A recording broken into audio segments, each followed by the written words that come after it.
We haven't spoken for a while, or through the club's media channels. You haven't really featured much in the last couple of months, but I know there's been a lot going on, which obviously we want to talk about. Before we do though, I know I've taken you straight off the training pitch for the juniors. Yeah. You can't get away from that, no matter what you do. No, people ask me, being chairman of a football club, why I still do it. Obviously, everyone knows my allegiance with the uni setup, and we have one of the most successful ones in Greater Manchester. So, I still love doing it, and I'm not going to stop doing it because I still love doing it, and I love putting a smile on them lads' faces when they're playing football. So that's what it's all about. We saw the announcement of the new membership initiative, which is branded as Football for a Fiver. Yeah. Tell us a bit about what's gone on to get to this point with that membership and what's driven it. Well, what's driven it is obviously we've come to a new era in the football club in terms of having a new manager, Steve. So we felt that we wanted to get as many fans into the ground as we can to start this new era. Not only that, we wanted to sort of like with the COVID situation, we wanted to give something back to the community again. Obviously, everyone knows what we've been doing at the football club in terms of like for the homeless and everything like that with the test centre here. But we just wanted to carry that on. We wanted to make sure that we can get as many people as we can in the ground at the beginning of the season on 3rd of October. So that meant a lot to us, and we've been talking to the board, and we've all agreed that we want to give it a go and see how it goes for the rest of the season. So tell us a little bit about it. So it's, what is it, a £5 registration? Yeah, so basically, if you sign on for a fiver membership, then if you want to be, every time you come to the ground, if you've got that membership, you can get in for a fiver, or you can buy it in bulk. So you can pay the £100 after you become a member. Right, so that's like what people would know as a season ticket. Yeah, it's a season. Under 16s are free. So and anyone can join this scheme with a Manchester postcode. So that's what we're trying to do. We're trying to entice everyone who's got that postcode to come in, and hopefully we can entice a lot of people coming and watching our football team next season. Seems like a no-brainer, and I was reading that another element of the initiative is initiative for season ticket holders of Premier League and EFL clubs. Yeah, so what we wanted to do as well is when they cannot go to a Premiership team or EFL, whatever, they can come and watch Curzon. So if they come down, they show the ticket, they get in for a tenner. So, these are the incentives what we want to bring to this football club. And I feel, let's give it a go and take it from there going forward.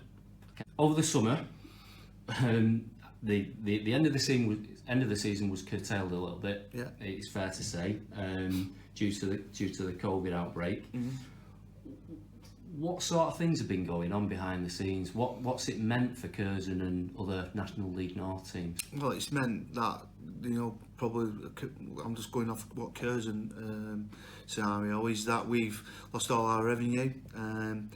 Obviously, we thrive on our income from the functions, the bar, the snack bar, the 3G, the revenue from that.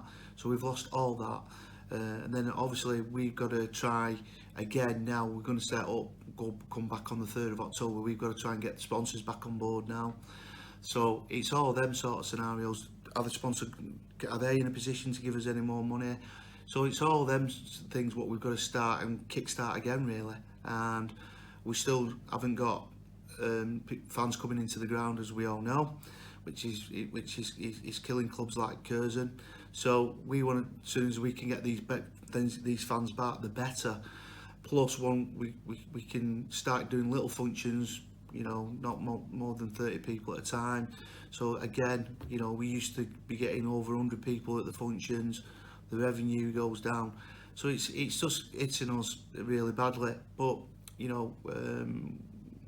we tried really hard to keep our sponsors on board, and they kept on board, and we've gained a new sponsor as well. So it's fantastic that the sponsors are still backing us. Yeah, that's great news. And I think a few people who are watching this video may be surprised, certainly in the Tameside area, that Curzon are considered to be an elite club, along with the others in the National League. Yeah. Tell us a bit about that and why that is. Well, the reason why the elite thing come about is because of the playoffs. So what happened was with the playoffs is that the teams what were in the playoffs, they had to go to the FA and be classed as an elite team.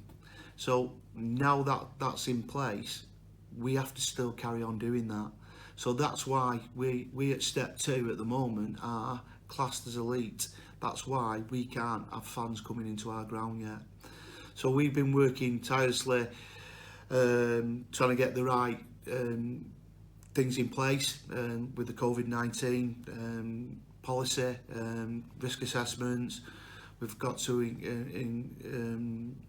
employ a medical officer.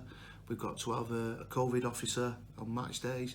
So all these things, you know, are extra things what we wouldn't need to have, obviously, but because of the pandemic, we've got to do that.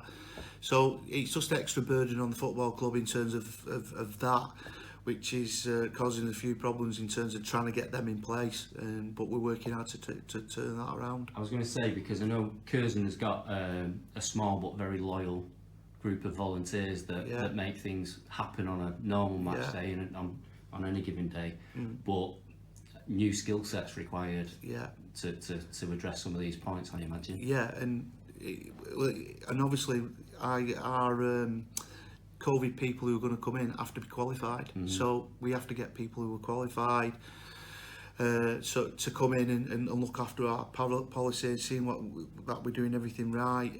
So all that will be in place for the 3rd of October. But you know, it's causing a lot of problems getting that in place. But like I said, we're working hard to try and sort that out. Cool.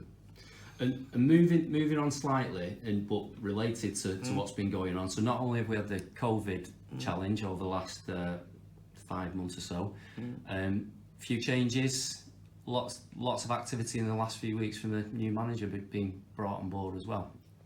Yeah, and regarding the new manager, we felt that, you know, we wanted to make a change in terms of the manager, in terms of obviously a lot of it was come from COVID situation. You know, Mark was in charge of the first team. We felt that we wanted to change tact, how we did things in terms of utilising Mark's role in the football club, because a lot of people, I don't know if a lot of people know, but Mark works for us full time and still does. So Mark had to get them income streams and fulfil them income streams. So we felt that we had to go a different direction, and we have done. We brought in Steve, who's been a breath of fresh air in terms of like the way he is. He's infectious. You can tell he's an hard-working manager who's going to give us 110%. I'm excited about the appointment. It's my first appointment as a chairman. So I just feel that, you know, what Steve's trying to do in terms of implementing the squad with the budget we've given, I think he's just absolutely fantastic. And as you can see with the players he's brought in so far. So I just think, you know, Steve's going to be here for the long run in terms of the way he is. He's going to give us 110%, which I'm excited about, and hopefully everybody else is at the football club. Yeah, and I think as we record this, Steve's actually out on the pitch with, I think, the under 16s team. Yeah. So he takes everything on board. You know, he's been painting the changing rooms, which he didn't have to, but that's the type of guy he is. But with his infectious personality, he's going to bring a lot of people to the club. Fans who would come watch him even. So big family, which we are a family club. We want that, and I'm just excited about it. And let's see how it goes the season. Well, I know it's going to be it's going to be a roller coaster with him because of the way he is. But I'm excited about that. That's what I like in the managers. Brilliant. He has been busy all around the club over the last few weeks, but in this last 2 or 3 weeks we have seen a number of players starting to come through. Yeah. And if I read social media, I think there's been quite a surprise to the calibre of player that he's been able to bring in. But that's him. That's him. The manager. Like I say, he's a wheeler dealer. He knows he wants players to play for him, and he gets them on board quickly. That's what I like about him. And you know, they do a session with him, and then they've got the younger to come back again, and that's why I think we've got a lot of these players, because down to the Steve's personality, and you know, and that says it all. And you know, because you know, we've had to slash the budget because of the COVID situation. Steve's under no illusion what budget he's got. He's going to work with that budget, and we're going to try and help that situation as the season goes on, because like anybody else, we don't know how things are going to pan out. So once we start on the 3rd of October, you know, it could go two ways. We could hopefully get all the fans in, you know, start off well, or it could go the other way. You know, Steve's not under any illusions. It's, you know, it's a tough, one of the toughest jobs in the league, as we all know. You know, and so Steve's going to work his socks off to keep the morale going, keep the players coming in if he has to. What I like about this manager is he won't be afraid to change it either, and so that is good as well. So you know, but he's not under any illusion how much money he's got to spend to work with, and that's what I love about it. And so, with that in mind, and looking forward now to next season, Steve's, I think, has gone on record a few times about what his targets are. What do you want to see next season? Well, I want us to stop us, you know, being near the relegation, really. And I know that's difficult, and but like, you know, I've got to be like the manager, haven't I? You know, I've got to be ambitious of where we're going to go. But the calibre of player, what I've seen so far, is very good. And I think, you know, with Steve, you know, he wants to beat the record. I think it's 11th. So he wants to beat that record first, and see how we go. But I'll be really happy if we come 11th. But I don't want to be down near the bottom like we have been for the last 3 seasons. Okay. And then lastly, any message for supporters? Well, you know, there's always been you know, when you do change things, there's always been a bit of, you know, anti social media. You know, you don't know what you're doing. Well, listen, you know, I'm not under any illusions that we're going to be in a fight next season. But what I will say is, just get behind the new manager, get behind our new incentives, get behind what we're trying to do at this football club, and come and support us. But I am open to any supporter if they want to have a chat with me, a meeting with me. All they're going to do is just get in contact with me, and they can come in the boardroom with me, and we can have a chat, and I'll put my point of view across. But other than that, let's get behind Curzon. Let's start on the 3rd of October and get behind our new manager, our new staff, and our new players, and see where the season takes us. A great place to finish. Cheers, Wayne. Cheers.